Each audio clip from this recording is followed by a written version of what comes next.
Nabi Ibrahim, bahwa Nabi Ibrahim pernah membangun Ka'bah bersama anaknya Nabi Ismail dan para malaikat.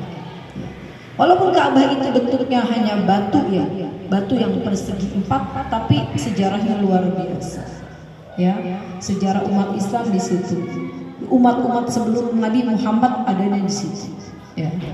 Jadi dan Nabi Allah Ibrahim juga disebut Abu Anbiya wal Mursalin, bapaknya para nabi. Nabi Ibrahim punya istri 2 kan ya. Pertama Siti Hajar. Siti Hajar menikah dengan Siti Hajar, nggak punya anak lama, akhirnya dibolehkan menikah dengan pertama Siti Sarah. Siti Sarah lama nikah, ini permaisuri nih Siti Sarah dari Bani Israel. Boleh menikah sama Siti Hajar. Siti Hajar itu adalah yang bantu di rumah di Siti Hajar ini yang membantu waktu itu Raja Firaun ya ceritanya. Nah, tapi akhirnya menikah dengan Siti Hajar, punya anak Ismail. Tapi Ismail ini keturunan dari bangsa Arab. Ketika Ismail sudah besar, katanya Siti Sarah pun hamil. Akhirnya punya anak dari Siti Sarah namanya Ishak. Dari Ishak ini keturunan banyak Ya'qub, Shu'aib terus. Makanya Nabi Ibrahim disebut bapaknya para nabi. Dan nabi itu banyaknya di Yahudi, di bangsa Yahudi. Ya, para nabi itu. Nabi itu jumlahnya kan yang wajib kita ketahui 25. Nabi dan Rasul sebenarnya ada 313. Tapi kalau nabi sendiri 124.000 nabi. Pokoknya nabi banyak banget ya. Banyak 124.000. Kita nggak hafal, saya juga nggak hafal. Rasul itu ada 313, tapi yang wajib kita ketahui hanya 25. Dari mulai Nabi Adam sampai Nabi Muhammad SAW, ya ada 25. Rasul pasti nabi belum tentu rasul. Ya. Jadi balik lagi ke haji. Ya, bahwa tadi pertama ihram, kemudian wukuf di padang Arafah. Itu nggak bisa tuh diwakilin, dibadalin gitu, nggak bisa. Udah pakai kain ihram, nggak bisa dibadalin. Kalau ihramnya kain ihramnya perempuan, kita seperti kita sholat ya, baju ihramnya perempuan. Tapi wajib menggunakan kaos kaki dan ini nih kadang-kadang orang suka lupa gitu ya, padahal yang boleh itu telapak tangan, makanya harus ditutupin nih tangannya. Terus kadang-kadang kita kan perlu tuh ketika kita tawaf kan melewati rukun yamani, kita kan harus bismillah ya Allah Akbar angkat. Nah kalau kita nggak pakai ini kadang-kadang kan kelihatan gini.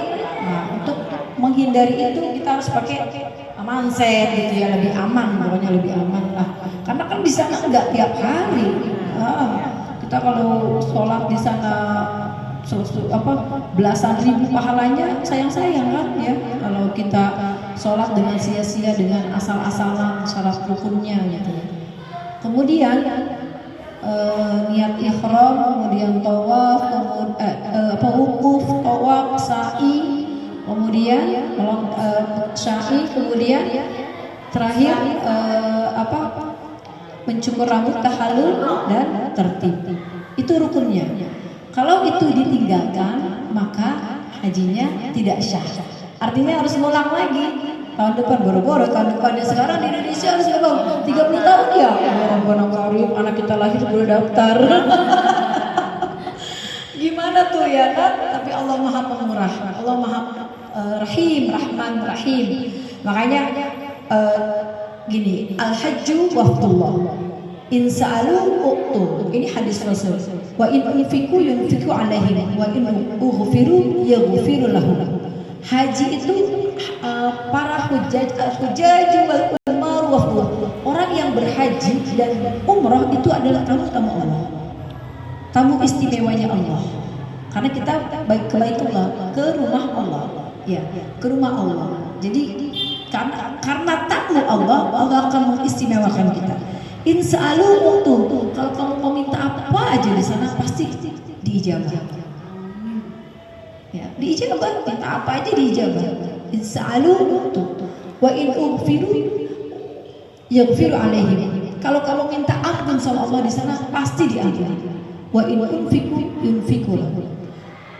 Harta, duit yang udah kita keluarin buat daftar ya haji, buat beli kebutuhan haji, ya, buat naruh di rumah yang kita tinggalin, buat nyimpen buat oleh-oleh mungkin ya, mungkin kan namanya kita berangkat. Kemudian buat ratib segala macam itu akan diganti. Unfiku alaihi, itu janji Allah, diganti sama Allah. Hanya nggak usah takut.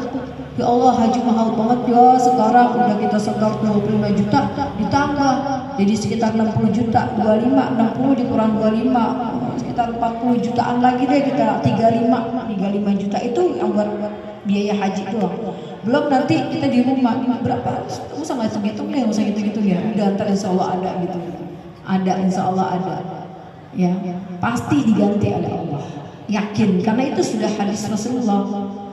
Ketika kita di sana pun akan dijamin oleh Allah, kita nggak akan ngerasa kelaparan, nggak akan ngerasa kekurangan. Makanya niatnya sebelum haji itu ada 3 istitoah, harus duitnya ada, ya duitnya mah dari mana aja, sumbernya maksudnya nanti dari mana nih, dari Allah. Mau ada yang hajiin ya, mau ada yang umrohin, pokoknya itu dari Allah datangnya. Tapi yang penting lagi adalah kesehatan fisik dan psikis, jasmani dan rohani. Bersihkan hati dari sifat hasad dan dengki. Niatnya buat haji ibadah. Kalau udah di sana memang seperti itu ya, karena jadi tamu Allah, Allah hilangkan pikiran-pikiran duniawi. Gak ingat apa-apa, ingatnya ibadah aja ya. Ingatnya ibadah, maunya maksudnya setiap 5 waktu sholat di Masjidil Haram, nggak ada sedikit pun kepengen macem-macem. Habis pulang dari masjid pengen cuma makan dan kembali lagi ke masjid, itu aja. Karena memang di setnya lingkungannya pun itu, nggak ada lingkungan buat ngobrol sana sini, nggak ada ruang ya, nggak ada kesempatan buat main-main, buat pergi, buat healing, buat apa ya? Kalau belajar mungkin ada kali godaan, tapi fokusnya karena kan kita di sana nggak seumur hidup, kan kita di sana waktunya tertentu, ya. Jadi memanfaatkan banget. Apalagi yang nggak pernah gitu ya, maksudnya yang belum pernah pasti dikasih kesempatan sama Allah, jadi tamu Allah, umroh misalnya, umroh walaupun 7 hari kan perjalanan sehari jadi 9 hari. 3 hari di Madinah, 4 hari di Mekah, itu pasti fokusnya 4 hari itu akan semaksimal mungkin. Apalagi umrah pertama gitu ya.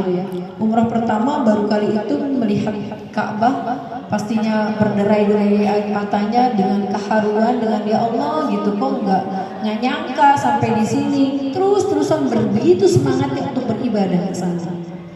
Memandang Ka'bah, berpahalanya melimpah, rahmatnya Allah turun.